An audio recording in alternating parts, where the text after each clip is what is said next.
ॐ सहना भवतु सहनौ भुनक्तु सह वीर्यं करवावहै तेजस्विनावधीतमस्तु मा विद्विषावहै। ॐ शान्ति शान्ति शान्तिः। ॐ पूर्णमदः पूर्णमिदं पूर्णात् पूर्णमुदच्यते पूर्णस्य पूर्णमादाय पूर्णमेवावशिष्यते। ॐ शान्ति शान्ति शान्तिः।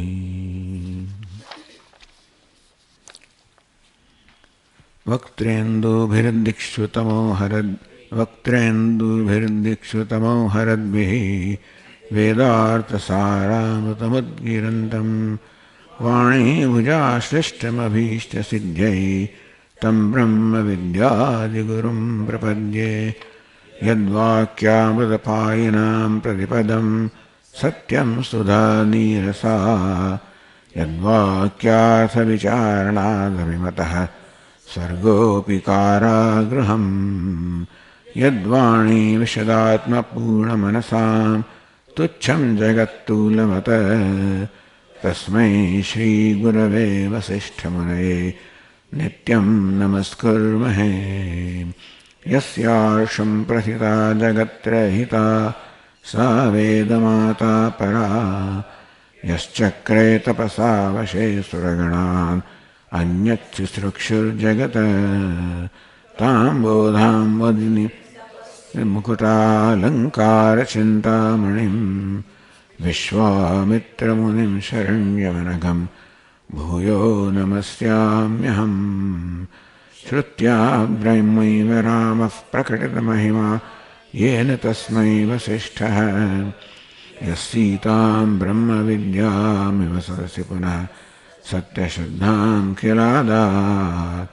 यद्वाणी मोहमूलं शमयति जगदानन्दसन्दोहदोग्ध्री तस्मै वाल्मीकये श्रीगुरुतमगुरवे भूरिभावैर्नताः स्मः। पूर्णानन्दस्वभावस्वजनहितकृते माययोपात्तकायः कारुण्यादुद्धीर्षोर्जनमनवरतं मोहपङ्के निमग्नम्। तर्वसिष्ठं बहिरपि कलयन् शिष्यभावं वितेने यस्संवादेन शास्त्रामृतजलधिमं रामचन्द्रं प्रपद्ये। देवि भूमौ तथाकाशे बहिरन्तश्च मे विभुः यो विभात्यवभासात्मा तस्मै सर्वात्मने नमः।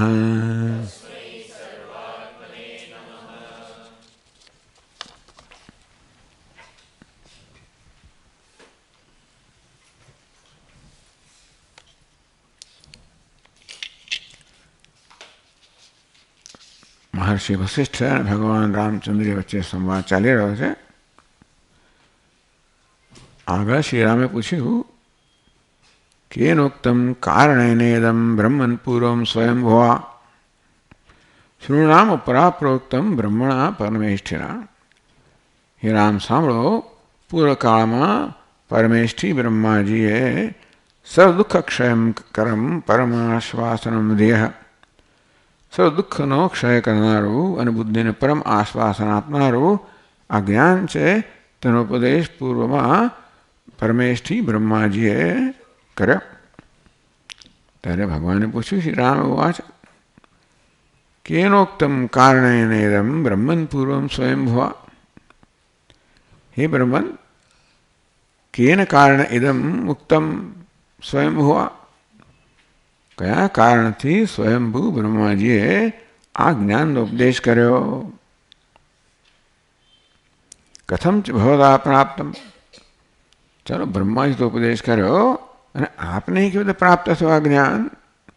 એતત કથય મે પ્રભો. હે પ્રભુ, એ આપ મને કહો.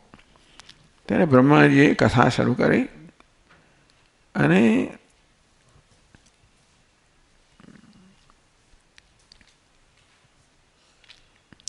इति संचिन्त्य भगवान वशिष्ठ ऋषि के ब्रह्मा कमल संस्थितः कमळમાં વિરાજમાન બ્રહ્માજીએ આ પ્રકારે ચિંતન કરીને મનસા પરિસંકલ્પ્ય મનમાં સંકલ્પ કરીને મામ ઉત્પાદિતવાનિમમ હું વશિષ્ઠ જે તમારી સમક્ષ ઊભો છું એમને બ્રહ્માજીએ આ પ્રકારે સંકલ્પ કરીને ઉત્પન્ન કર્યા. અર્થાત વશિષ્ઠજી બ્રહ્માજીના સંકલ્પથી જન્મેલા માનસ પુત્ર છે. કહ્યું તે પ્રમાણે તેથી જન્મ અત્યંત શુદ્ધ છે.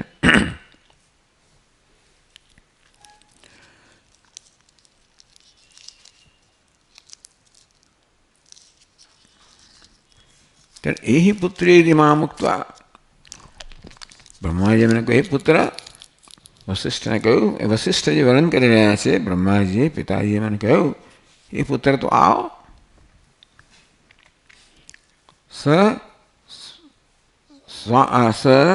સ્વાબ્જસ્ય ઉત્તરે દરે મામ નિવેશ્ય જે કમલાસન પર પોતે વિરાજમાન હતા એની ઉપરની પાંખડી પર વશિષ્ઠજી કહે કે બ્રહ્માજીએ મને બેસાડ્યો. પ્રોવાચ ભગવાન અજય ભગવાન અજન્મા બ્રહ્માજીએ મને કહ્યું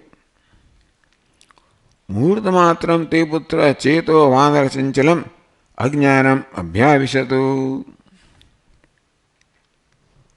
હે પુત્ર એક મુહૂર્ત માટે અજ્ઞાન તારા ચિત્તમાં પ્રવેશ કરો અર્થાત તારા ચિત્તમાં અજ્ઞાન વ્યાપી જાઓ.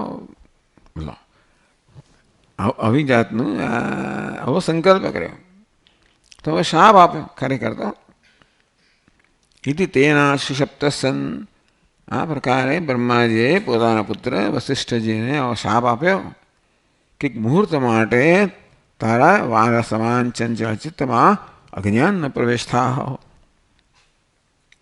શાપ આપ્યો.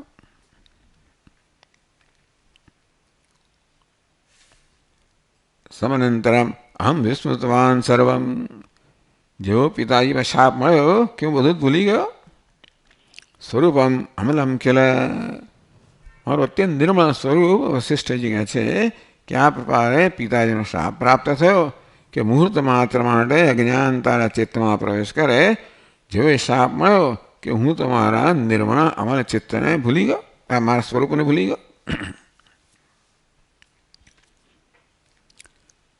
અથાહમ દીનતામ હેત્ય સ્વાભાવિક છે જ્યારે પોતાને પોતાના સ્વરૂપનું જ્ઞાન ના હોય અજ્ઞાન હોય ત્યારે વિપરીત જ્ઞાન પણ હોય.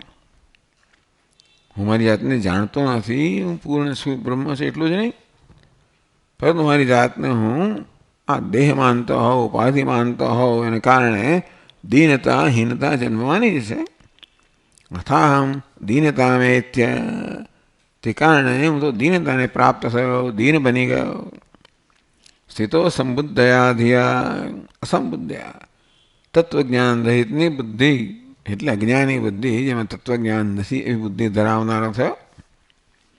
દુઃખ શોક આવે સંતપ્ત અજ્ઞાન જ્યારે હોય ત્યારે દુઃખ અને શોકથી અભિસંતપ્ત થયેલો હું જાતો જન એવા ધન કોઈ ધનવાન પાસેથી એનું ધન હરી લેવામાં આવે અને કેવો પેલો બિચારો નિર્ધન બની જાય દીન બની જાય તેવી રીતે મારું બધું સ્વરૂપ જ્ઞાન બધું લઈ લેવામાં આવ્યું અને માટે આ જ્ઞાન વગર અજ્ઞાનના કારણે હું પણ એવો દીનહીન બની ગયો.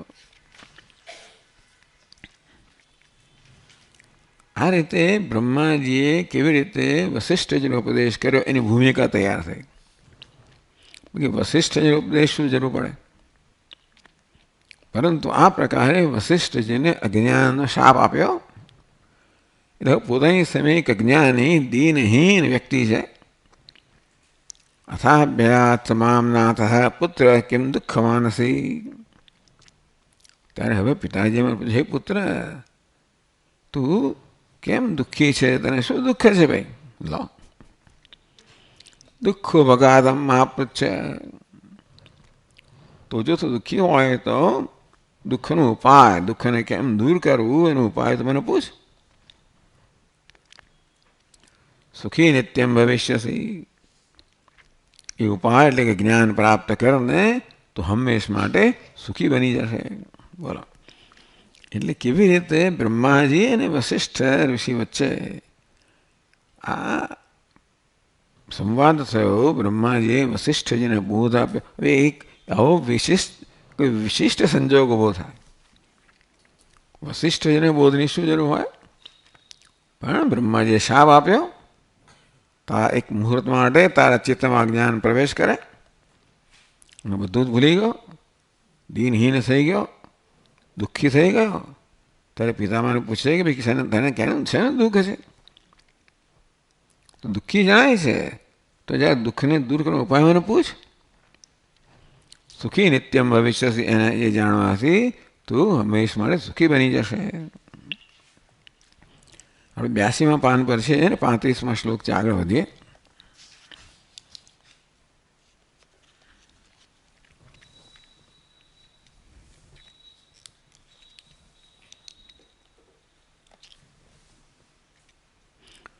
તતઃ પૃષ્ઠસ્સ ભગવાન મયા સંસાર ભેષજમ કથમ નાથ મહાદુઃખ મય સંસાર આગતઃ.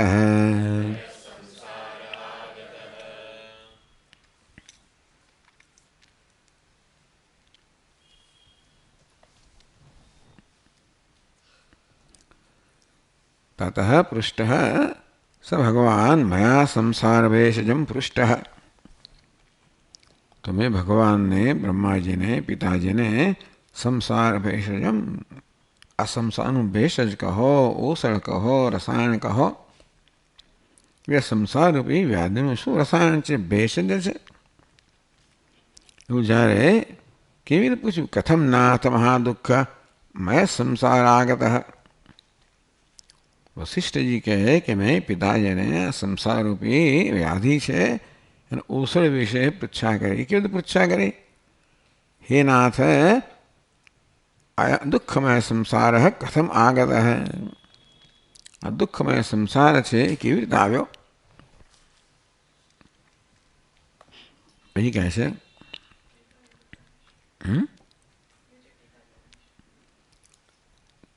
35મો શ્લોક.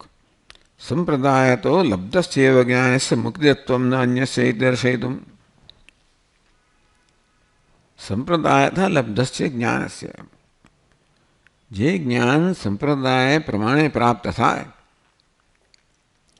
એટલે ગુરુ શિષ્યની એક પરંપરા છે, એક સંપ્રદાય છે. ત્યાં સમ્યક પ્રદાન, જે જ્ઞાન ગુરુ વડે શિષ્યને સમ્યક સાહિત્ય પ્રદાન કરવામાં આવે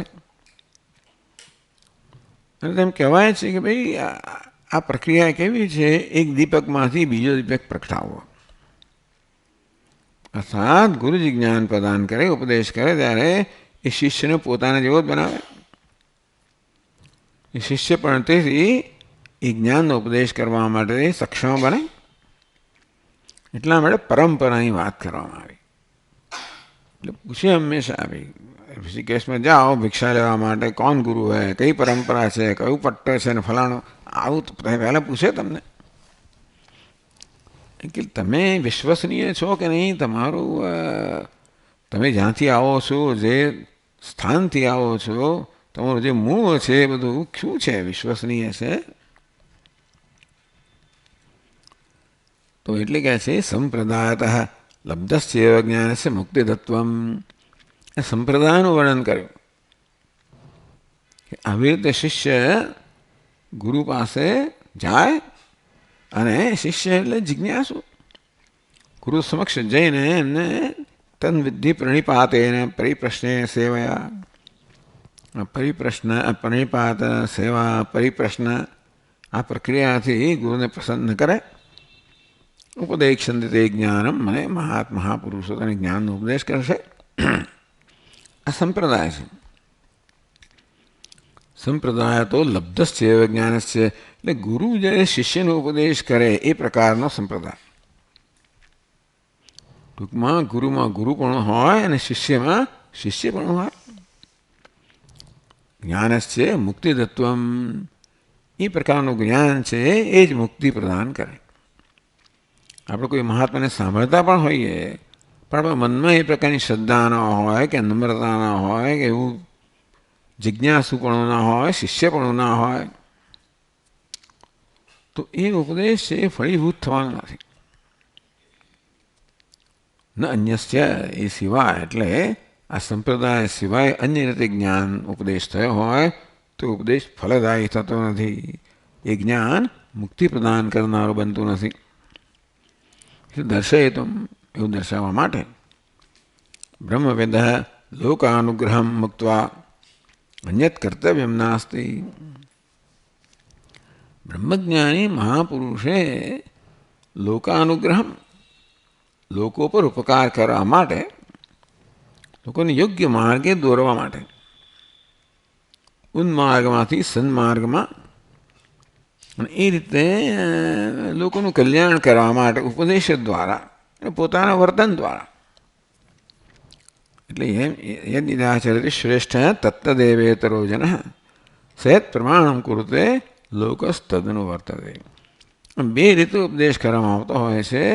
એક તો વાણી વડે, શબ્દો વડે, અને બીજો વર્તન વડે. બ્રહ્મવિદ લોકાનુગ્રહમ મુક્ત્વા અન્યત કર્તવ્યમ નાસ્તિ. બ્રહ્મજ્ઞાની માટે લોક અનુગ્રહ કરવા માટે, એમને યોગ્ય માર્ગે દોરવા માટે, એમના જીવનનું કલ્યાણ કરવા માટે ઉપદેશ કરવો, જે આવશ્યક હોય બધું કરવું, એ જ માત્ર બ્રહ્મજ્ઞાનનું કર્તવ્ય છે, અને બીજું કોઈ કર્તવ્ય નથી.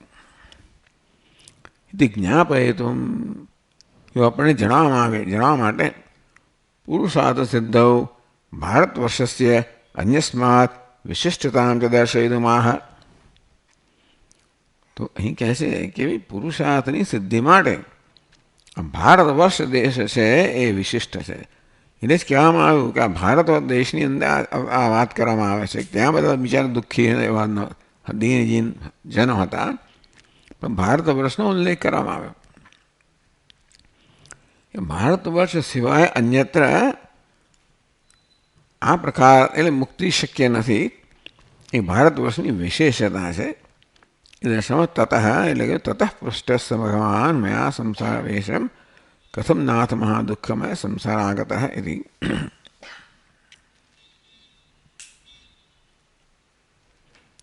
પછી આગળ ગયા 36મા શ્લોકમાં કથમ ચક્ષીયતે નાથ તતસ્તેન મહાત્મના તજ્ઞાનમ સુબુઃ પ્રોક્તમ યજ્ઞાત્વાહમ સુખી સ્થિતઃ.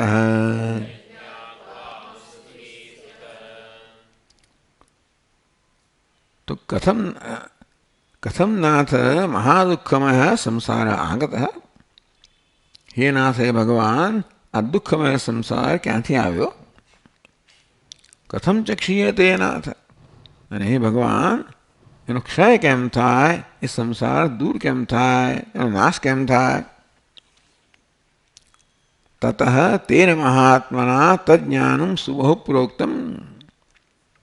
વશિષ્ઠજી કહે કે આ પ્રકારે જ્યારે મેં બ્રહ્માજીને પ્રશ્ન કર્યો કે આ દુઃખમય સંસાર ક્યાંથી આવ્યો અને એનો ક્ષય કેમ થાય, એને દૂર કેમ કરવો, ત્યારે મહાત્માએ, એટલે કે બ્રહ્માજીએ, પિતાજીએ તજ્ઞાનમ સુબહુ પ્રોક્તમ, બહુ ઉત્તમ રીતે, સુષ્ઠુ બહુ ઉત્તમ રીતે, બહુ જ પ્રકારે આ ઉપદેશ મને કર્યો. બ્રહ્માજીએ વશિષ્ઠજીને જ્ઞાનનો ઉપદેશ કર્યો. બહુ જ રીતે ઉપદેશ કર્યો. જેમ કઠોપનિષદમાં જોઈએ કે એવી દરેક વલ્લીમાં નવો એક પ્રકાર છે. નવી રીતે તત્વનો આપણને ઉપદેશ કરવામાં આવે છે. આપણામાં એ પ્રકારની દ્રષ્ટિ જન્મે એટલા માટે. આમ દરેક ઉપનિષદની આ જ વિશેષતા છે કે આપણને નવી દ્રષ્ટિ પ્રદાન કરે, તત્વચિંતન કે વિચાર માટે નવી પદ્ધતિ પ્રદાન કરે. એ પ્રકારે બહુતા છે ઉપદેશમાં. ઉપદેશનો વિષય બહુ છે એવું નથી. એ તો એક જ છે, જીવ અને બ્રહ્મનું ઐક્ય. એક જ પ્રયોજન છે, સંસારમાંથી મુક્તિ. પરંતુ એ ઉપદેશ અનેક રીતે આપી શકાય. તજ્ઞાનમ સ્વપ્રોક્તમ, એ જ્ઞાન જે સંસારને દૂર કરનારું છે, મુક્ત કરનારું છે, એ બ્રહ્માત પુરુષે પિતાજીએ અનેક રીતે કહ્યું. યજ્ઞાતો અહમ સુખી સ્થિત, એ જાણે ને હું સુખી બની ગયો, બધું દુઃખ દૂર થઈ ગયું. એકદમ પેલો દીનહીન બની ગયા હતા, આ ઉપદેશ પ્રાપ્ત કરીને સુખી સ્થિત, દુઃખ દૂર થઈ ગયું અને હું સુખી રહ્યો, સુખી બની ગયો.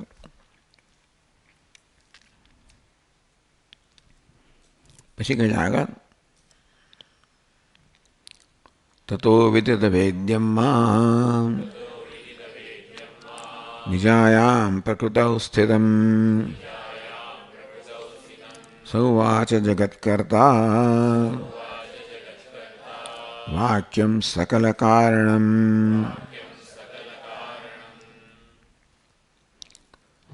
તો વિદિત વેદ્યમાં વારંવાર આ પ્રકારનો શબ્દ પ્રયોગ થાય છે. જ્ઞાત જ્ઞેય તેવી રીતે વિદિત વેદ્ય, વેદ્યમ વેદિતમ યેન સહ વિદિત વેદ્ય. વિદ્ય એટલે જે જાણવાનું છે, જાણવા યોગ્ય છે, જાણવાનું છે, એ જેણે જાણી લીધું છે, અર્થાત જે જ્ઞાન પ્રાપ્ત કરવાનું છે એ જ્ઞાન જેણે પ્રાપ્ત કર્યું છે એને આપણે વિદિત વેદ્ય કહ્યો, જ્ઞાત જ્ઞેય કહ્યો. તતો વિદિત વેદ્યમાં, આ પ્રકારે બ્રહ્માજીના પિતાજીના ઉપદેશના પરિણામે હું વિદિત વેદ્ય બન્યો, અર્થાત જે તત્વનું જ્ઞાન પ્રાપ્ત કરવાનું હતું એ જ્ઞાન મેં પ્રાપ્ત કર્યું. નિજાયામ પ્રકૃતો સ્થિતમ, તો આ ઉપદેશના પરિણામે વશિષ્ઠ જેને જ્ઞાન થયું પોતાની પ્રકૃતિમાં સ્થિત થઈ ગયા, પોતાના સ્વભાવમાં સ્થિત થઈ ગયા. એ પ્રકૃતિ કઈ છે, સ્વભાવ કયો છે, તો કે બ્રહ્મ. આમ હું બ્રહ્મ છું એ જ્ઞાનમાં એ પોતે પ્રકૃતિ છે, સ્વભાવ છે, એમાં સ્થિત થઈ ગયા, નિષ્ઠ બની ગયા. કઈ વશિષ્ઠજીને બીજો કોઈ જાતનો બીજું વિઘ્ન તો હોય નહીં, અને એટલા માટે ઉપદેશ કરવામાં આવ્યો અને ઉપદેશમાં સ્થિત થઈ ગયા, નિષ્ઠ બની ગયા. સૌવાચ જગત કરતા વાક્યમ સકલ કારણમ, એ જગત કરતા સજગત કરતા ઉવાચ, જગત કરતા બ્રહ્માજીએ કહ્યું વાક્યમ સકલ કારણમ. તો સકલ કારણમ વાક્યમ, ટૂંકમાં જે પ્રશ્ન કર્યો હતો, કથમ નાથ મહાદુઃખમય સંસાર આગત, અત્યંત દુઃખમય સંસાર ક્યાંથી આવ્યો, એટલે કે સંસારનું કારણ શું. સકલ કારણમ, આ સમગ્ર સંસારનું કારણ છે એ વાક્ય કહો, ઉપદેશ કહો, એ એમણે મને કહ્યું. મેં જે પ્રશ્ન કરેલો તો સમગ્ર સંસારનું કારણ છે એ વિશે મને ઉપદેશ કર્યો.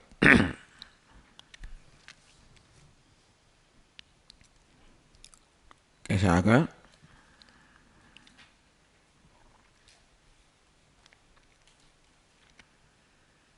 અહીં કહ્યું તતો વિદિત વેદ્યમ ઇત્યાદિ. બરાબર છે, શ્લોક આ સ્પષ્ટાર્થ, એટલે એમાં કંઈ ટીકા નથી. ભલે આગળ શાપેનાજ્ઞપદમ નીત્વા પૃચ્છકસ્ત્વમ મયા કૃતઃ પુત્રાશ્ચ જ્ઞાનસારસ્ય સમસ્તજનસિદ્ધયે. તો કેમ આ પોતે આવું કર્યું? તો પિતા બ્રહ્માજી પુત્રને કહે શાપેન અજ્ઞપદમ નીત્વા, તને શાપ આપીને મેં તને અજ્ઞાનીનું પદ એટલે કે અજ્ઞાની બનાવી દીધો. અજ્ઞપદમ, મેં તને સ્વરૂપનો અજ્ઞાની બનાવી દીધો. એટલે અહીંયા કોઈ શાપથી અજ્ઞાન આવ્યું. અજ્ઞાન ક્યાંથી આવ્યું એ આપણે માટે કોઈ, કારણ કે સામાન્ય માણસ તો અજ્ઞાન લઈને જ જન્મ્યો છે. અજ્ઞાન તો અનાદિ છે, અજ્ઞાનનું કોઈ કારણ છે નહીં, એટલે જેને અનાદિ કહેવામાં આવ્યું.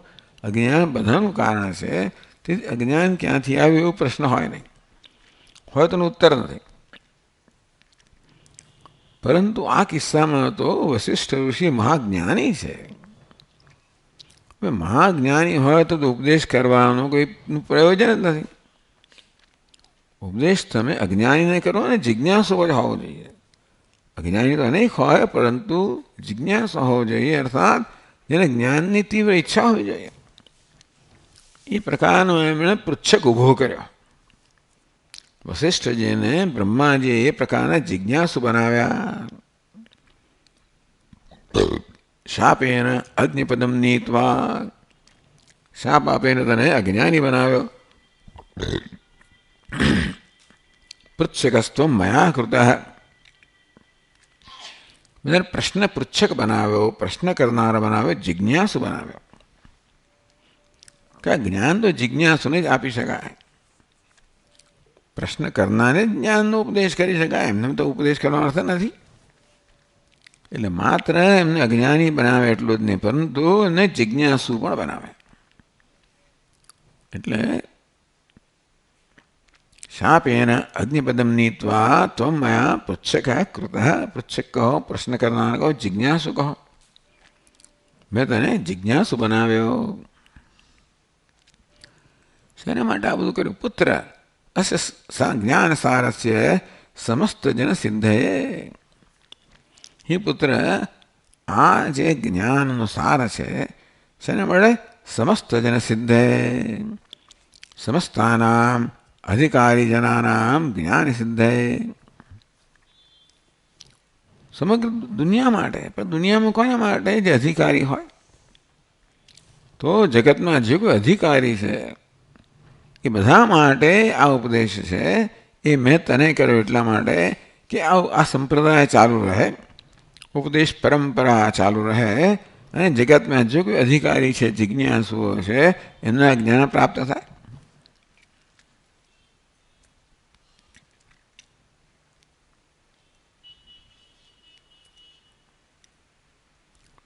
ઇદાનીમ શાંત શાપસ્ત્વમ બોધમ પરમુપાગતઃ ગચ્છ વત્સમહીપીઠમ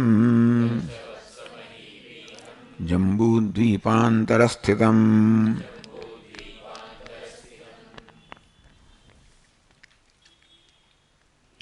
ઇદાનીમ શાંત શાપસ્ત્વમ, હવે તું એટલે તમે શાંત શાપ, જેનો શાપ શાંત થઈ ગયો છે, અર્થાત ભાઈ તમે શાપથી મુક્ત થઈ ગયા છો. હવે શાપ દ્વારા એમને અજ્ઞાની બનાવવામાં આવ્યા, ઉપદેશ દ્વારા એમને જ્ઞાની બનાવવામાં આવ્યા. એ રીતે શાપથી જ્ઞાન પ્રદાન કરવામાં આવ્યું તો દૂર થઈ ગયો. માટે હવે આ જ્ઞાન પ્રાપ્ત કરીને હે પુત્ર, તું શાપથી મુક્ત થઈ ગયો છે. ઇદાનીમ શાંત શાપસ્ત્વમ બોધમ પરમુપાગતઃ, અજ્ઞાન રૂપી શાપ દૂર થઈ ગયો છે. પરમ બોધમ ઉપાગતઃ, તું પરમ બોધને પ્રાપ્ત થયો છે.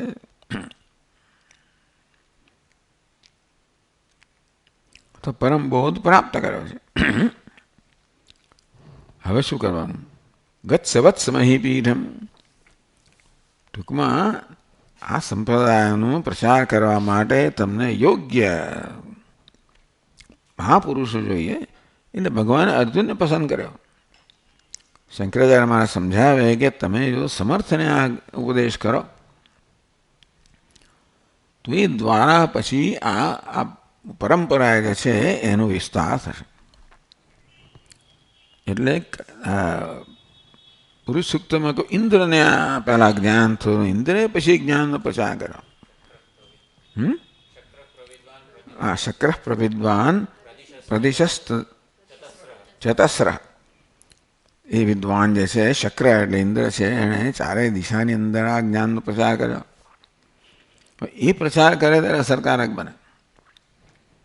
એટલે શંકરાચાર્ય મહારાજ કહે કે ભગવાને અર્જુનને પસંદ કર્યો.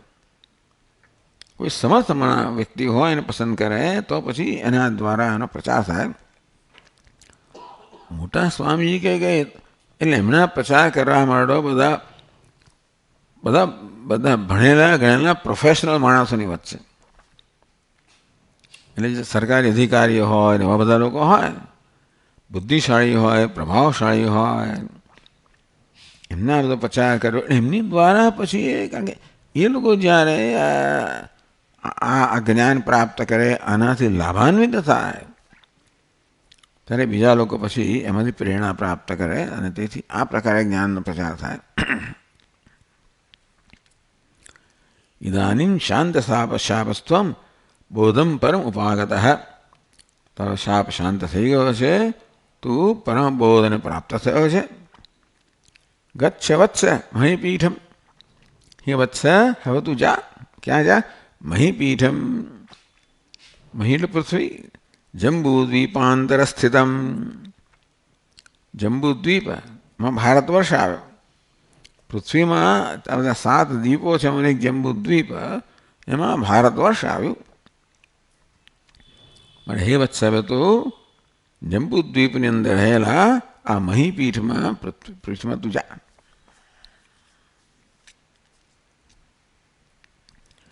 સાધુ ભારત વર્ષે ત્વમ લોકાનુગ્રહ હેતુના તત્ર ક્રિયાકાંડ પરાહ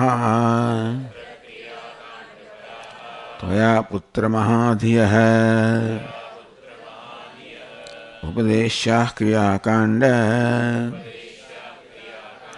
ક્રમેણ શમશાલિના વિરક્તચિત્તાસ્ત તથા મહાપ્રાજ્ઞા વિચારિણઃ. સાધુ ભારત વર્ષે, એ સાધુ તું ભારત વર્ષમાં જા. તો ભારત વર્ષની વિશેષતા શું છે કે અહીંયા વેદ છે અને તેથી વેદોના કર્મકાંડ છે, જ્ઞાનકાંડ છે. એટલે વેદમાં એવો સમય હતો જ્યારે ભારત વર્ષના બધા વેદમાં શ્રદ્ધા ધરાવનારા હતા, તેથી વેદના આદેશનું પાલન કરનારા હતા. અને વેદના કર્મકાંડ વિભાગમાં અનેક પ્રકારના નિત્ય નૈમિત્તિક કર્મનો ઉપદેશ કરવામાં આવ્યો છે. બધા શ્રદ્ધાપૂર્વક એ કર્મ અનુષ્ઠાન કરતા હતા. એના કારણે બધાએ અંતઃકરણ શુદ્ધિ પ્રાપ્ત કરી હોય. એટલે વૈદિક કર્મ આપણે કરીએ, જે પ્રકારે એનું વિધાન થયું છે પ્રકારે કરવામાં આવે, તો શંકરાચાર્ય મહારાજ કંઈ કર્મયોગ જ થઈ ગયો. વૈદિક કર્મમાં કેવી રીતે પ્રકારે કર્મ કરવું, કઈ વગેરે કઈ ભાવનાથી કરવું, બધો ઉપદેશ કરવામાં આવ્યો હોય. એટલે આપોઆપ જ જ્યારે વિધિ પ્રમાણે નિયતમ કુરુ કર્મત્વમ, તું નિયત કર્મ કર, વિહિત કર્મ કર. તારા માટે જે વિહિત છે, જેને વિધાન કરવામાં આવ્યું છે, એ કર્મ તું કર. ટૂંકમાં ભગવાન હજુ તું નક્કી ના કરીશ તારે શું કરવું. શાસ્ત્ર કહે તે પ્રમાણે તું કર્મ કર. એટલે not what you like, what is right. તને ગમે કે ના ગમે, પરંતુ શાસ્ત્રે જે પ્રકારનો આદેશ કર્યો એ પ્રકારે કર્મ કર. નિયતમ કુરુ કર્મસ્તો, તું નિયત કર્મ કર, વિહિત કર્મ કર. એ પછી કોઈ સ્વાર્થ ના હોય, કોઈ વ્યક્તિગત પ્રયોજન પણ ના હોય. આ શાસ્ત્રીય આજ્ઞા છે, મારે કરું છું. એ પ્રકારે ભારત વર્ષની અંદર લોકાનુગ્રહેતુના તત્ર ક્રિયાકાંડ પરાહા. આ ભારત વર્ષમાં ક્રિયાકાંડને સમર્પિત લોકો છે પરાયા. ત્વયા પુત્ર મહાધિયઃ ઉપદેશ્યાઃ. તો આ પ્રકારે કર્મકાંડમાં જે કર્મકાંડને વરડા છે, તો શાસ્ત્રની આજ્ઞા પ્રમાણે કર્મકાંડ કર્મ જે કરનારા છે, કર્તવ્ય કર્મ કરનારા છે, મહાધિય અત્યંત બુદ્ધિશાળી લોકો, બુદ્ધિશાળીને શુદ્ધ બુદ્ધિ ધરાવનારા. આ કર્મનું પ્રયોજન છે અંતઃકરણને શુદ્ધ કરવું. મહાધિય એટલે ઉત્કૃષ્ટ બુદ્ધિ ધરાવનારા. આપણે સમજવાનું કે શુદ્ધ બુદ્ધિ ધરાવનારા. તો આ પ્રકારે શાસ્ત્રના આદેશ પ્રમાણે કર્મ કરવાથી જેનો અહંકાર ક્ષીણ થયો છે, રાગદ્વેષ ક્ષીણ થયા છે. મહાધ્યેય કહ્યું, મહાબુદ્ધિશાળી. એ પણ ખરું કે બુદ્ધિ જેમ જેમ શુદ્ધ થાય તેમ તેમ એની સૂક્ષ્મતા પણ વધે, એની ગ્રહણ શક્તિ પણ વધે. એની એટલે બધા જ પ્રકારે મેધા શક્તિ પણ વધે, ગ્રહણ શક્તિ પણ બધું થાય જેમ બુદ્ધિ શુદ્ધ થતી જાય. ક્રિયાકાંડ તો ભારત વર્ષમાં તું જા. શેના માટે?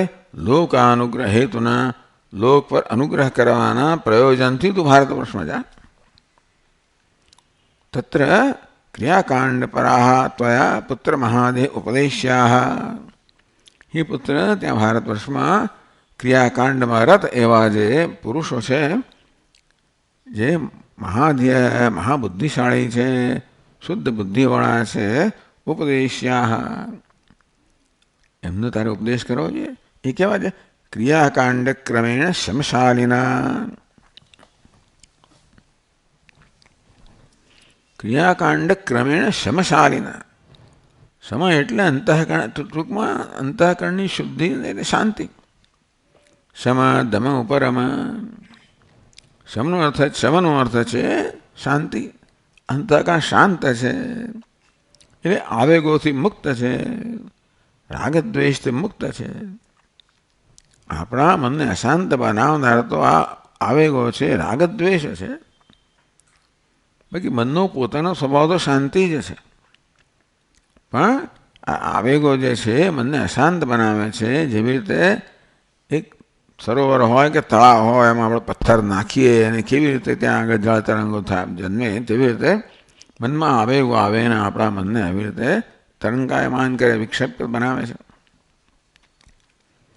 તો ક્રિયાકાંડ ક્રમેણ, તો આ પ્રકારે શાસ્ત્રના આદેશ પ્રમાણે કર્મ જ્યારે કરે ત્યારે શમશાલિના.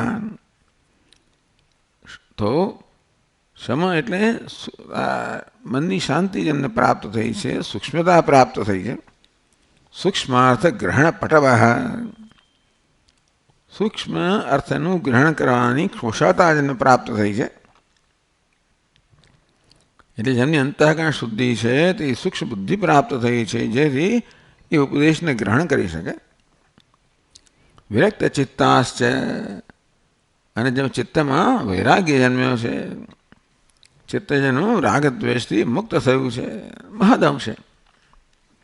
તથા મહાપ્રાજ્ઞ વિચારિણ, મહાપ્રાજ્ઞ એટલે કે અત્યંત બુદ્ધિશાળી. અહીંયા મહાપ્રાજ્ઞ અર્થ કરવામાં આવે કે સૂક્ષ્માર્થ ગ્રહણ, સૂક્ષ્મ અર્થનું ગ્રહણ કરવાની કુશળતા ધરાવનારા મહાપ્રાજ્ઞ. શમશાલિના એટલે શમથી કે શાંતિથી, શાંતિરૂપી સ્વભાવ ધરાવનારા, અંતઃકરણ શાંતિથી શોભાયમાન એવું અર્થ કરવો જોઈએ. અને મહાપ્રાજ્ઞ, જે મહાપ્રાજ્ઞ છે, સૂક્ષ્મ અર્થ ગ્રહણ કરવાની ક્ષમતા ધરાવનારા છે. વિચારીણ, વિચાર કરવાની ક્ષમતા ધરાવનારા છે. વિમર્શની ક્ષમતા ધરાવનારા છે, એટલે કે ઉહાપોહની ક્ષમતા ધરાવનાર છે. ઉહ એટલે કે આપણો સિદ્ધાંત છે એ પ્રમાણે દલીલ કરવી. ઉપોહ એટલે એના વિરોધ છે એ વિરોધનું નિરાકરણ કરવું. આ વિચારની પ્રક્રિયા છે. જે લોકો આ પ્રકારે સૂક્ષ્મ અર્થ ગ્રહણ કરવાની ક્ષમતા ધરાવે છે, જોડે જોડે વિચાર કરવાની ક્ષમતા ધરાવે છે. પછીના શ્લોક કહે છે, ઉપદેશ્યાસ્ત્વયા સાધો જ્ઞાનેનાનંદદાયિના. હે સાધુ, ત્વયા ઉપદેશ્યા, આવા જે સમશાલી છે, મહાપ્રાજ્ઞ છે, વિચારી છે, આ બધા એટલે ટૂંકમાં કર્મકાંડથી આ બધા આવી પ્રકારના લોકો તને ભારત વર્ષમાં પ્રાપ્ત થશે. ટૂંકમાં કર્મકાંડની આ અસર છે. વેદનો પહેલો કાંડ કર્મકાંડ, તો જ જ્ઞાન માટે તૈયાર થાય. પછી બીજો જ્ઞાનકાંડ છે. તો એ સમજાવવામાં આવે કે ભાઈ કર્મથી શું થાય. શાસ્ત્રના આદેશ પ્રમાણે નિત્ય નૈમિત્ય કર્મ કરવામાં આવે તો કેવી રીતે આપણા વ્યક્તિત્વનો વિકાસ થાય, કેવું આંતરિક ઉન્નતિ થાય. તેથી વ્યક્તિત્વ શુદ્ધ બને એટલે સૂક્ષ્મ બને, વિચારશીલ બને. આપણા અંતઃકરણની અંદર જે શ્રેષ્ઠ સદ્ગુણો છે ધીમે ધીમે બધા અભિવ્યક્ત થાય. અને તેથી અહિંસા, સત્ય વગેરે આ બધા જે સદ્ગુણો છે, અહિંસા, સમતા, તુષ્ટિ, તપોદાનમ, યશ વગેરે વગેરે જે સદ્ગુણો છે ધીમે ધીમે બધા જ કંઈ તો રહેલા જ છે આપણામાં. જેવી રીતે કોઈ હીરો હોય એને આપણે જેમ જેમ ઘસીએ તેમ તેમ એનો ચળકાટ જેવી રીતે પ્રગટ થાય, જે અંદર રહેલો જ હતો. અને જે ચળકાટ રહેલો હતો, પરંતુ જે રાગ દ્વેષ વગેરેને કારણે જે પ્રત્યક્ષ ન હતો કે પ્રગટ ન હતો, એ ધીમે ધીમે પ્રગટ થાય. ઉપદેશ્યાસ્ત્વયા સાધો જ્ઞાનેન આનંદદાયના. આનંદ પ્રદાન કરનાર જ્ઞાનનો ઉપદેશ તારે આવા અધિકારી લોકોને કરવો જોઈએ. ભારત વર્ષમાં તને આવા અનેક અધિકારી પ્રાપ્ત થશે, કારણ કે ભારત વર્ષમાં વેદ છે, કર્મકાંડ છે, અને શ્રદ્ધાપૂર્વક બધા લોકો કર્મ કરનારા છે. માટે આવી યોગ્યતા ધરાવનારા અધિકારીઓ તને પ્રાપ્ત થશે.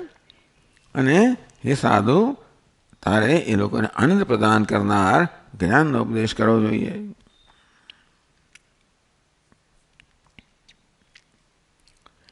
इति तेन नियुक्तोऽहं पित्रा कमलजन्मना यसादोऽवतिष्ठामि यावद्भूतपरम्परा.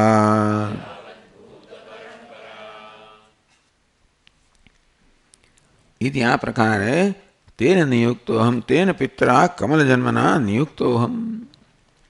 આ પ્રકાર તે પિતાજી કમલજન્મ, કમળમાં જન્મ થયો અર્થાત બ્રહ્માજી વડે નિયુક્ત. આ પ્રકારે તેને આદેશ કરવામાં આવ્યો છે. એ સાધુ અવતિષ્ઠામી. એ સાધુ વશિષ્ઠજી રામચંદ્રને કહે છે કે આ રીતે તારી સમક્ષ હું છું. એ આ બધાના પરિણામે છે. તો કોઈ શેને માટે શું? આ ઉપદેશ કરવા માટે. એટલે જીવનમાં સદાચારને કારણે, સત્કર્મને કારણે જેમણે યોગ્યતા પ્રાપ્ત કરી છે, હવે રામચંદ્રજી તો એના સર્વશ્રેષ્ઠ છે, અગ્રીમ છે. માટે હે રામજી, તમને ઉપદેશ કરવા માટે તમારી સમક્ષ ઉપસ્થિત થયો છું. આખી અકસ્માત નથી, આ બધું યોજનાપૂર્વકનું છે. એ સાધો અવતિષ્ઠામી યાવત ભૂત પરંપરા. જ્યાં સુધી ભૂત પરંપરા અધિકારીજનનો પ્રવાહ છે ને, એ જ્યાં સુધી હશે ત્યાં સુધી આ હું છું અને આ જ્ઞાનનો ઉપદેશ થશે. માત્ર એક અધિકારીને જ્ઞાન પ્રદાન કરવાથી આ પૂરું નહીં થાય. અધિકારના પરંપરા પણ ચાલુ રહેશે અને આ પ્રકારે આ જ્ઞાનનો પ્રવાહ પણ ચાલુ રહેશે. ઉપદેશનો પ્રવાહ ચાલુ રહેશે, તો જ્ઞાનનો પ્રવાહ ચાલુ રહેશે. અને આ ભારત વર્ષની સંસ્કૃતિ એવી છે કે આ પ્રકારની અધિકારની પરંપરાએ જન્મ આવ્યા જ કરશે. કે ત્યાં આગળ આ પ્રકારે વૈદિક કર્મ છે, સત્કર્મ છે, વેદમાં ઉપદેશાળા મૂલ્યો છે. અંતેથી આવા અધિકારીઓની પરંપરા ઉત્પન્ન થયા જ કરશે અને એ પ્રકારે એમને ઉપદેશ થયા કરશે. એને માટે હું અહીંયા છું.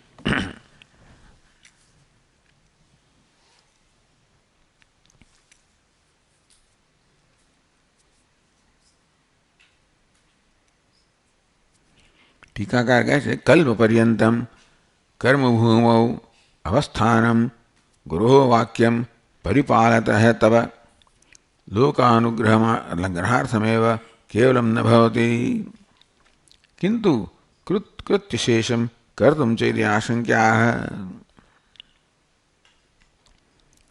તો કલ્પ પર્યંતમ કર્મભૂમ અવસ્થાનમ ગુરો વાક્યમ પરિપાલત તવ.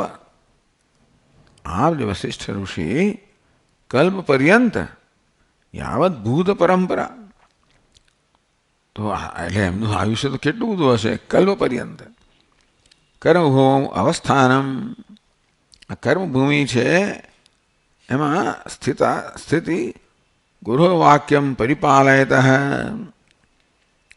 તો ગુરુજીના વાક્યોનું પાલન કરનાર તમારે લોકાનુગ્રહાથમેવ કેવલમ ન ભવતી. ભાઈ તમારે માત્ર લોકાનુગ્રહ કરવો જોઈએ એટલું જ તમારું કર્તવ્ય નથી. કિંતુ કૃત્ય શેષમ કર્તુમ છે. કદાચ પ્રશ્ન કરવામાં આવે વશિષ્ઠ ઋષિને, કલ્પ પર્યંત તમે આ કર્મભૂમિમાં અહીંયા આગળ ઉપસ્થિત હશો અને આ ગુરુના વાક્યોનું પરિપાલન કરતા હશો. ગુરુજીએ કહ્યું કે આ પ્રકારે જે અધિકારી છે એ લોકોને તમારે ઉપદેશ કરવો જોઈએ. ઉપદેશ્યા અને તમે લોકાનુગ્રહ, તો લોકાનુગ્રહ માટે, લોક અનુગ્રહ કરવા માટે, એટલે એમનું કલ્યાણ કરવા માટે તમારે આ પ્રકારે ઉપદેશ કરવો જોઈએ. કદાચ પ્રશ્ન કરવામાં આવે કે ભાઈ કિંતુ કૃત્ય શેષમ કરતું છે. કદાચ વશિષ્ઠ ઋષિને એને પૂછવામાં આવે કે તમારે માત્ર લોકો પર ઉપકાર કરવા માટે જ ઉપદેશ કરવો, એટલું જ કાર્ય ના રહ્યો, બીજું પણ કરવાનું હશે તો ખરું ને કંઈક. તમે માત્ર ઉપદેશ જ કરો એટલું જ છે, લોકો પર અનુગ્રહ કરો એ જ છે કે એ સિવાય પણ બીજું કંઈ કર્મ છે, કંઈ કર્તવ્ય છે?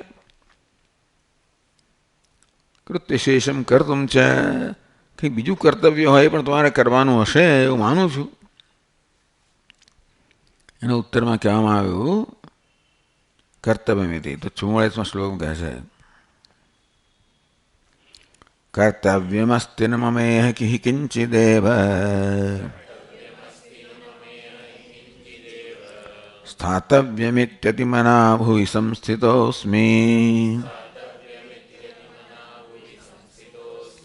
સંશાંતયા સતત સુપ્તિધિયૈવ વૃત્ત્યા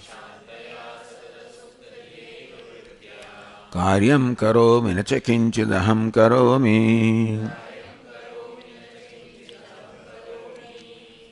તો જીવન મુક્ત મહાપુરુષો કેવા હોય એનું વર્ણન કરવામાં આવ્યું.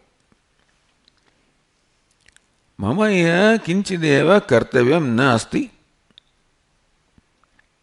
તો કે મારે અહીં આ સંસારમાં કિંચિદેવ મમ કર્તવ્યમ ન અસ્તિ નાસ્તિ. આ સંસારનું કર્તવ્ય એટલે મારે કરવું જ પડે એવું કશું મને છે જ નહીં. ટૂંકમાં કર્તવ્ય કોને કહેવાય કે જે કરવાની ફરજ છે, જે ન કરવાથી આપણે પાપ લાગે, આ કારણે પ્રત્યવાય એટલે પ્રત્યવાય દોષ લાગે. એ સિવાય કોઈ પણ જે સંનિષ્ઠ માણસ છે કર્તવ્ય ના કરે તો મનમાં એક અપરાધની લાગણી પણ જન્મે. ક્યારે રે મારે કરવાનું હતું મેં ના કર્યું. એટલે એવું એટલે જેને કર્તવ્ય હોય, એટલે વેદની અંદર આ પ્રકારે કર્તવ્યનો ઉપદેશ કરવામાં આવ્યો કે દરેક મનુષ્યનું કર્તવ્ય છે. એ પ્રકારે દરેકનું નિયંત્રણ કરવામાં આવે. એકવાર આપણામાં કર્તવ્યની લાગણી જન્માવવામાં આવે ને કે એવું મારામાં કર્તવ્યની લાગણી જન્મે કે મારે કરવું જ જોઈએ, તો પછી એ વસ્તુ જ મને નિયંત્રિત કરે. તો પછી મારે કોઈએ મને કશું કહેવું જ ના પડે કે આ તમારું કર્તવ્ય છે, એ ન કરો તો એ મારા માટે અયોગ્ય છે. અને વૈદિક કાળમાં એમ કે નહીં કરું તો પાપ લાગશે, નરકમાં જવું પડશે વગેરે અકરણે પ્રત્યવાય. મારે આવું કોઈ કર્તવ્ય કે કોઈ ક્રિયા પ્રયોજન કશું મારા માટે અહીંયા છે જ નહીં, કશું જ નથી. અર્થાત કશું કરવું જ પડે. એ કોઈ ફરજ મારી નથી, કોઈ બંધન મને નથી. સામાન્ય માણસ કર્મ કરે એની પાછળ કશું પ્રયોજન હોય, ક્યાં તો કર્મ દ્વારા કે લાભ મેળવવાનો હોય કે પછી કોઈ ગેરલાભને અટકાવવાનો હોય. એટલે કર્મ કરવાનું બે કારણ હોય, ક્યાં તો કંઈક લાભ મેળવવાનો હોય કે કશો ગેરલાભ અટકાવવાનો હોય. મારામાં કોઈ વૃદ્ધિ પણ થઈ ના શકે, ક્ષય પણ ના થઈ શકે, માટે કર્મથી કશું જ મને કર્મ કરવાની જરૂરિયાત જ નથી. ભગવદ્ ગીતામાં ભગવાને કહ્યું ને 3જા અધ્યાયની અંદર નૈવ કિંચિત નહીં, નાન વાપ્તવ્યમ વર્તે નહીં, એ પણ નહીં. 3જા અધ્યાયની અંદર 18 અને 19 આ બે શ્લોકની અંદર ભગવાને કહ્યું નૈવ તુસ્ય કૃતેનાર્થ ના કૃતેનેહ કશ્ચન ન ચાસ્ય સ્થળભૂતેષુ કશ્ચિદર્થ વ્યપાશ્રય એની આગળ એની પહેલાનો શ્લોક કે ભગવાને કહ્યું અર્જુન તારે તો કર્મ કરવું જોઈએ.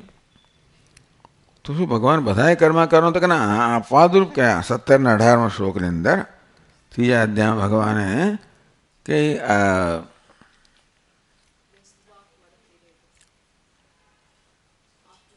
યસ્ત્વાત્મરેવસ્ય આત્મતુષ્ટ માનવ આત્મનિ સંતુષ્ટ તસ્ય કાર્યં ન વિદ્યતે નૈવ તસ્ય કૃતેનાથ ના કૃતેન કશ્ચન ન ચ સર્વભૂતેષુ કશ્ચિદર્થ વ્યપાશ્રય. यस्तु आत्मरति स्यात् आत्मतृप्तस्य मानव आत्मा જેની રતિ તૃપ્તિ સંતુષ્ટિ બધું આત્મામાંથી આવે છે. એમાં કંઈ કરવાનું રહેતું જે કંઈ કરવામાં આવતું હોય એ હંમેશા સુખ માટે તુષ્ટિ માટે તૃપ્તિ માટે જ કરવામાં આવતું હોય. આત્મામાં જે તુષ્ટિ તૃપ્તિ પ્રાપ્ત કરે છે એની કશે ન ચ કશ્ચિદ અર્થ વ્યપાશ્રય એ જગતમાં કોઈ વસ્તુ પર આધારિત છે જ નહીં. નહીં તસ્ય કૃતે એનો અર્થ એને કરવાથી કોઈ પ્રયોજન સિદ્ધ કરવાનું નથી. ના કૃતે એને અને કશું ન કરે તો એને કંઈ ગુમાવવાનું પણ નથી. એટલે ન કર્તવ્ય ન મમ યહિ કિંચિદેવ. તો હે રામજી મને એટલે એ કહ્યું વશિષ્ઠજીએ કહી રહ્યા છે કે મને જગતની અંદર કોઈ કર્તવ્ય નથી. આત્મરતિ એવ સ્યાत् આત્મતૃપ્તસ્ય માનવ આત્મન્યવ સંતુષ્ટ તસ્ય કાર્યમ એટલે કર્તવ્યમ ન વિદ્યતે. સ્થાતવ્યમ ઇતિ અતિમનાઃ ભુવિ સંસ્થિતોસ્મિ. તો અતિમનાઃ અતિક્રાંતમનાઃ જીતમનાઃ ઇત્યર્થઃ. મેં તો મન પર સંપૂર્ણ વિજય પ્રાપ્ત કર્યો છે. મનનું અતિક્રમણ કર્યું છે એટલે કે મન પર સંપૂર્ણ વિજય પ્રાપ્ત કર્યો છે. અથવા અતિમનાઃ પ્રકૃષ્ટમનાઃ અતિનો અર્થ અત્યંત કરવામાં આવે તો હું પ્રકૃષ્ટ ઉત્કૃષ્ટ મનવાળો છું. અવિમનાઃ એટલે કેચિત તો અતિમનાઃ અવિમનાઃ એવું પણ પાઠ હશે. તત્ર વિમનાઃ દુર્મનાઃ સનભવતી ઇતિ અવિમનાઃ. જે ક્યારેય પણ દુષ્ટ મનવાળો ન થાય અને અભિમનાઃ કહ્યું. ટૂંકમાં હું તો મનથી પર છું, મનનો સ્વામી છું. અંતેથી આ મનની અંદર એવું કશું જ નથી જે મને મારા પર કોઈ પ્રકારનું નિયંત્રણ કરી શકે. સામાન્ય માણસ બિચારો મનનો દાસ હોય છે. મને રાગ દ્વેષ આવેગો છે એનું નિયંત્રણ કરતા હોય છે. હું તો મનનો સ્વામી છું, મનથી પર છું.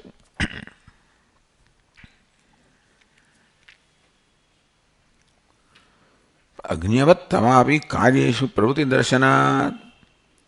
પણ ભગવાન આપ પણ અનેક પ્રકારના કર્મમાં રત હો છો એવું દેખાય છે.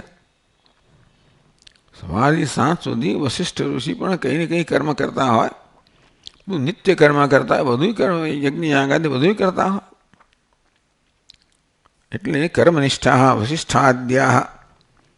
જ્ઞાની પુરુષોમાં કહ્યું કૃષ્ણો યોગી કૃષ્ણો ભોગી શુકો યોગી નૃપો જનકમાં રાઘવો. કૃષ્ણ છે ભોગી છે, સુખદેવ છે યોગી છે, જનક અને રાઘવ છે રાજાઓ છે. કર્મનિષ્ઠા વશિષ્ઠાદ્યા વશિષ્ઠ વગેરે કર્મનિષ્ઠ છે. એટલે બધાનો બહારથી તમે જો રૂપ બધાનું જુદું જુદું છે. જ્ઞાની નસ્તે બધા જ્ઞાની છે એમાં સમાન છે. પણ વશિષ્ઠ ઋષિ વગેરે કર્મનિષ્ઠ હોય, જનક વગેરે રાજા એટલે રાજ્ય પાલનમાં નિષ્ઠ હોય, સુખદેવજી યોગી કશું ના કરતા હોય, કૃષ્ણ ભોગી. એટલે ટૂંકમાં બહારથી આ બધાનું સ્વરૂપ અત્યંત ભિન્ન ભિન્ન દેખાતું હોય. બધા જ્ઞાનની દ્રષ્ટિએ બધા સમાન છે. અગ્નિવત તવાભી કાર્યેષુ પ્રવૃત્તિ દર્શનાત. ભગવાન આપ પણ સતત કાર્યમાં પ્રવૃત્ત છો. અજ્ઞાની મનુષ્ય એવી રીતે જ. એટલે આપના મને અજ્ઞાની મનુષ્યમાં કોઈ ફેર દેખાતો નથી. અજ્ઞાનીઓ જેવી રીતે કર્મ કરતા હોય, ચીવટથી કરતા હોય, ધ્યાન રાખે કશું એટલે કંઈક ભૂલ ના થાય એવું તમે કરો છો. અજ્ઞવત તો આવી કાર્યેષુ પ્રવૃત્તિ દર્શનાત, આપણો અજ્ઞાની જેમ કાર્યમાં આપની પ્રવૃત્તિ છે એવું દર્શન થાય છે. કથમ કૃતકૃત્ય, ટૂંકમાં આપનું કર્મ કે આપનું જીવન રીતિ જોતા લાગે છે કે આપના મને અજ્ઞાનમાં કોઈ ફેર નથી, તો આપ આપની અંદર કૃતકૃત્ય કેમ કહી શકો? કૃતકૃત્ય હોય કરવાની શું જરૂર છે? કૃતકૃત્ય કોને કહેવાય? કૃતમ કૃત્યમ યસ્ય યેન સહ, જે કરવાનું હોય એ જેને કરી લીધું એને કૃતકૃત્ય કહેવાય. એટલે કૃતકૃત્ય એને કંઈ કરવાનું બાકી નથી, અને આપ તો અજ્ઞાનીની જેમ સતત કર્મ કરતા જણાવો છો, તો આપ કૃતકૃત્ય છે કેમ કહેવાય? તત્ર સંશાંતયા સતત સુપ્ત ધ્યેય વૃત્ત્યા, સંશાંતયા સમ્યક શાંતિ, ઇષ્ટાનિષ્ટ પ્રાપ્ત હર્ષ વિષાદ રહેતા, જે મન કે વૃત્તિ સતત શાંત છે, મનમાં આવેગ જન્મે ત્યારે મન શાંત થાય. આવેગ બે હર્ષ કે વિષાદ આવો આવેગ જન્મે, કશી ઈચ્છિત વસ્તુ બને તો હર્ષનો આવેગ આવે, અનિષ્ટ બને તો શોકનો આવેગ વિષાદનો આવેગ આવે. આ મન હંમેશા આ પ્રકારના હર્ષ વિષાદ આવેગોમાં બિચારું સતત ઝોલા ખાતું હોય છે. તો કે નહીં, ઇષ્ટ પ્રાપ્ત હર્ષ રહિત, અનિષ્ટ પ્રાપ્ત વિષાદ રહિત. ઈષ્ટની પ્રાપ્તિ થાય તો હર્ષ ના જન્મે, અનિષ્ટની પ્રાપ્તિ વિષાદ ના જન્મે. એ તો કેવું કહેવાય સ્વામી? એનું કોઈ લાગણી જ નથી, એને કંઈ અડકતું જ નથી. તો કે ના ના, ઈષ્ટ ઈચ્છનીય પ્રાપ્ત થવાથી જો એમ લાગે કે મારામાં કંઈ વૃદ્ધિ થઈ છે તો હર્ષ જન્મે, અનિષ્ટની પ્રાપ્તિ મને એમ લાગે કે મારામાં કંઈ ક્ષતિ આવી છે તો વિષાદ જન્મે. પણ પૂર્ણતામાં વૃદ્ધિ પણ ના થાય અને ક્ષય પણ ના થાય, માટે એમાં વૃદ્ધિ કે ક્ષય નથી, એટલે હર્ષ અને વિષાદ નથી. તો આપ ઇષ્ટ અનિષ્ટ તો અન્યની દ્રષ્ટિએ, જ્ઞાની પુરુષમાં તો ઇષ્ટ પણ નથી અનિષ્ટ પણ નથી. સતતમ સુપ્તા ધીહિ યસ્યામ વૃત્તૌ, ત્યાં વૃત્ત્યા વર્તને, મારું વર્તન કેવું છે? જેની જે બુદ્ધિ છે સતત સુપ્તા, હર્ષ અને વિષાદ ન હોવાને કારણે જે જાણે કે સતત સુપ્ત છે, સુપ્ત સંપૂર્ણ રીતે શાંત છે. સુષુપ્તિમાં જે કોઈ પ્રકારનો વિકલ્પ નથી હોતો, કોઈ પ્રકારનો આવેગ નથી હોતો, તેવી રીતે સતતમ સુપ્તા દેહી યસ્યામ, જે વર્તનની અંદર એની બુદ્ધિ હંમેશા જાણે કે સુપ્ત હોય, એ કોઈ પ્રકારના આવેગથી રહિત હોય. ત્યાં વૃત્ત્યા વર્તને, તો વૃત્ત્યા એટલે વર્તન, એ પ્રકારનું વર્તન કેવું છે કે સતત જાણે ઊંઘતી હોય વૃત્તિ, ઊંઘણીમાં કેવી શાંત હોય, કોઈ પ્રકારના સંઘર્ષથી મુક્ત હોય, એવી જાગ્રતની અંદર પણ એમની વૃત્તિ કેવી છે? જાણે કે સુપ્ત પુરુષની હોય એવી, સતત સંઘર્ષ રહિત, સતત શાંત. વર્તનેન પરમાર્થ દૃષ્ટ્યા પ્રાતિભાષ દૃષ્ટ્યા વા, પરમાર્થ દૃષ્ટિએ હોય માટે એમનામાં કોઈ હર્ષ વિષાદ નથી, કે બધું પ્રાતિભાષિક છે માટે પણ હર્ષ વિષાદ નથી. પરમાર્થમાં નિષ્ઠ હોવ તો કોઈ હર્ષ વિષાદ ન હોય, બધું પ્રાતિભાષિક છે. અને તેથી એમાં જેને આપણે લાભ ગેરલાભ બધું પ્રાતિભાષિક છે, કલ્પિત છે, અને કંઈક સાચો લાભ ગેરલાભ છે જ નહીં, એટલા માટે પણ મન શાંત હોય. કાર્યગત ઉક્ત્વા પારમા દૃષ્ટ્યા તદભાવમાં ન ચ કિંચિત અહમ કરોમી, પારમાર્થિક દૃષ્ટિથી હું વાસ્તવમાં કંઈ જ કરતો નથી. ધ્યેય સુપ્તત્વમ સત્યદ્વૈત વિષયત્વમ, આ બુદ્ધિ સૂઈ ગઈ છે એટલે શું? યા નિશા સર્વભૂતાનામ, એ પોતે અહીંયા કહે છે, યા નિશા સર્વભૂતાનામ તસ્યામ જાગૃતિ સંયમી, જાગૃતિ સંયમી યશ્યામ જાગૃતિ ભૂતાની સા નિશા પશ્યતો મુને. એટલે પશ્યતો મુને, આમ સત્યનું દર્શન કરનાર જે મુનિ છે એ ઊંઘે છે જ્યાં બે જાગતા હોય અજ્ઞાનમાં, અને જાગે છે જ્યાં બે ઊંઘતા હોય જ્ઞાનમાં. તથા ઉક્તમ આચાર્ય, આચાર્યએ કહ્યું છે ક્યાં? उपदेश शास्त्र में सुषुप्त जागृतियो न पश्यति द्वयं तु पश्यन्नपि न चाद्वयतः तथापि कुर्वन्नपि निष्क्रियश्च सात्मविन् नान्य इति निश्चयः इति। सुषुप्त जागृतियो न पश्यति, जागृति जाग्रत अवस्थाની અંદર પેલો સુષુપ્ત હોય અને કશું ન જોતો હોય તેવી રીતે જાગ્રત અવસ્થાની અંદર પણ જે કશું જોતો હોય, જે કોઈ દ્વૈત જોતો નથી.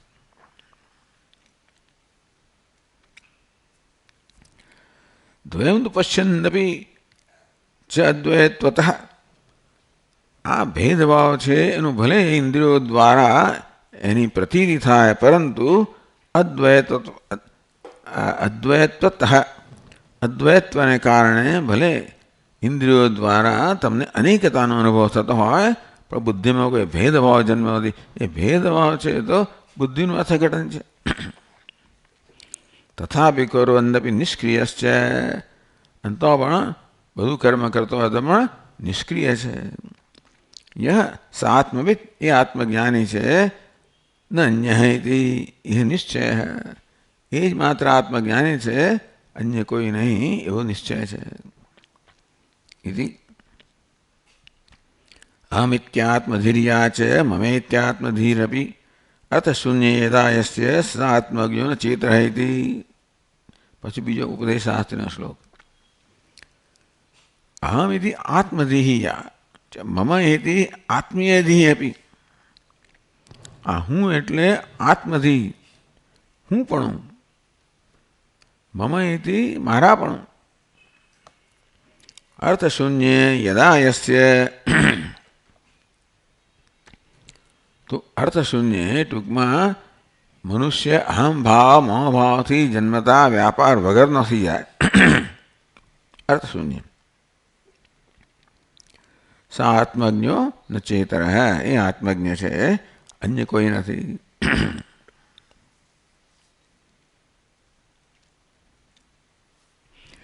અહમ મમ છે ને એમણે પોતાનો અર્થ ગુમાવી દીધો છે. અહંકાર મમકારથી કર્મ કરતો હોય પણ અહંકારની અંદર જે સર્પમાંથી જેવી રીતે ઝેરની કોથળી કાઢવામાં આવે તો સર્પ માત્ર બહારની જ સર્પ હોય તેવી રીતે અહંકાર મમકાર વ્યવહારમાં આવતું હોય પણ એમાં અજ્ઞાનની કોથળી જે છે એ કાઢી લેવામાં આવી હોય તો પછી એ કોઈ ઉપદ્રવ કરનારી નથી. અર્થશૂન્ય યદા યસ્ય સ આત્મજ્ઞ, તો આ રીતે અહમ કે મમની અંદર કોઈ માલ નથી, અર્થ નથી, બંધન કરનારો નથી, કોઈ વિષ નથી, એ આત્મજ્ઞ છે. એટલે ટૂંકમાં અહમને મમ એવા સર્વનો પ્રયોગ પણ કરતો હોય. હું મારું વ્યવહારની અંદર તો એ પ્રકારના શબ્દનો પ્રયોગ થાય, એ શબ્દમાં કોઈ પ્રકારનો સાર નથી, એનો કોઈ અર્થ નથી. એના માટે હું એટલે પછી આ અહંકાર જ ને મારું એટલે હું એનો માલિક છું, એ કોઈ પ્રકારની બુદ્ધિ વગર વ્યવહારમાં તમારે આવા શબ્દોનો પ્રયોગ કરવો પડે. વ્યવહારમાં પોતે પોતાના ઘરમાં આવે એટલે કે ગમે તે ના ઘૂસી જાય, પોતાની ચંપલ પહેરે, બીજા કોઈ એવું નથી થતું. પણ એટલે એના વસ્તુમાં મમત્વ બુદ્ધિ છે, માલિકીની ભાવના છે, એવું કશું નથી હોતું. તથા ચ ભગવદ્ વચનમ યસ્યામ જાગૃતિ ભૂતાની સા નિશા પશ્યતો મુનેઃ, જે સંસારમાં અવિદ્યામાં બધા અજ્ઞાનીજનો જાગ્રત છે ત્યાં અજ્ઞાની પુરુષ ઊંઘે છે. અજ્ઞાનમાં જ્યાં એ જ્ઞાનમાં એ જાગ્રત છે ત્યાં બધા ઊંઘે છે, એ પ્રકારે કહેવામાં આવ્યું.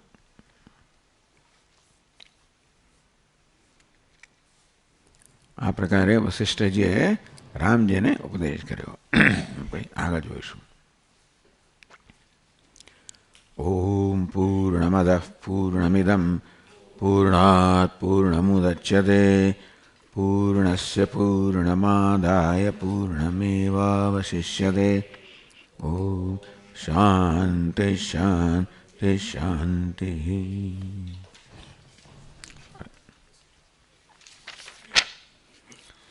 પૂર્ણાનંદ સ્વભાવ સ્વજનહિતકૃતે માયયોપાત્તકાય कारुण्यादुद्दिशूर्जनमनवरदं मोहपङ्के निमग्नम् आविश्यान्तरवसिष्ठं भैरविकलयन् शिष्यभावं वितेने यस्संवादेन शास्त्रामृतजलनिममं रामचन्द्रं प्रपद्ये। ओम शांति शांति शांति। हरि ओम। श्री गुरुभ्यो नमः। हरि ओम।